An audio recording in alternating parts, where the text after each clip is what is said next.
there's no question of contempt of court.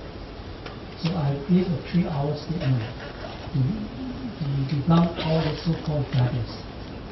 One of the charges was in fact a false charge. Was charged for being one of the 8 father students who were charged for this sedition. As a matter of fact, I didn't have the privilege to be one of the 8. In fact, I was still flattered to be one of the 8. And then I was not one of the 8. And so why should I be allegedly to be one of the 8 when these 8 were acquitted without case being called, and acquitted and defended by Lee Kuan Yew himself, who is now detaining me? This is the law. Everything is the law. So recently we have heard all this so-called rule of law. Now there is a detention without trial under ISA, a law which makes mockery of the concept of rule of law. The rule is a law that is outside the rule of law. Once you are detained under the ISA, you have no legal defense whatsoever. I tried the habeas corpus twice. On one occasion I succeeded for a technical error on the side of the government. They did not sign my detention order. It was supposed to be signed by a minister, but it was dedicated to a civil servant. So on that account, the court has to release me on a technical point.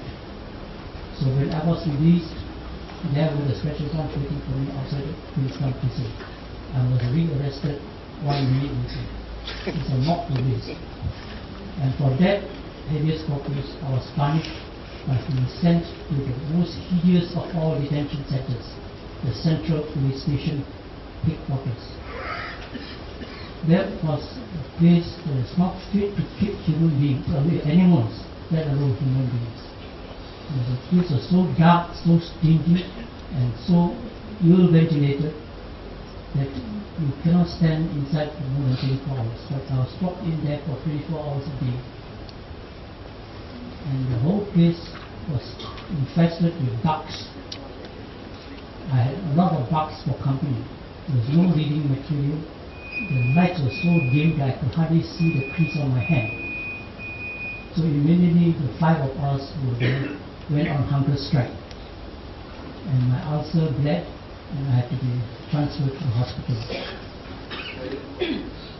That was the so-called habeas corpus right that you had. You tried it at your own risk of being severely punished. The second time I went to the habeas corpus case is when they tried to force me to do manual labor. That was in 1972. They said all detainees should do manual labor as a program of rehabilitation. I was supposed to do carpentry. So this superintendent told me, it's good for you as a doctor, you try to become more dexterous with your hands. So I said, you do not have the qualification to enter a medical college. And here you're trying to tell a doctor what is good for postgraduate education. Are you overreaching yourself? So they said, this is the law. You have to pay you 8 cents a day. So we all went on hunger strike. And some of us went on hunger strike for 3 months in order to frustrate the attempt to make us laborers like criminals. I went on hunger strike for 3 weeks before they came in and said, okay, we exempt you from that. The women detainees in the New Crescent Center went on hunger strike for 130 days. And they were forced fed.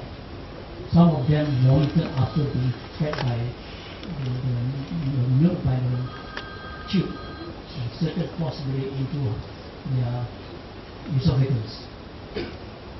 One girl vomited, and the superintendent forced 4 warders to carry her and wipe the floor with her pants. This is the kind of treatment method to detainees. All this, of course, suppressed in the press. But that's the thing that we all had to go through. Now, all of us had to go through this detention in solitary confinement. Now, solitary confinement, according to Lee Kuan Yew himself, is a very bad form of torture. I'll read to you what Lee Kuan Yew said about solitary confinement.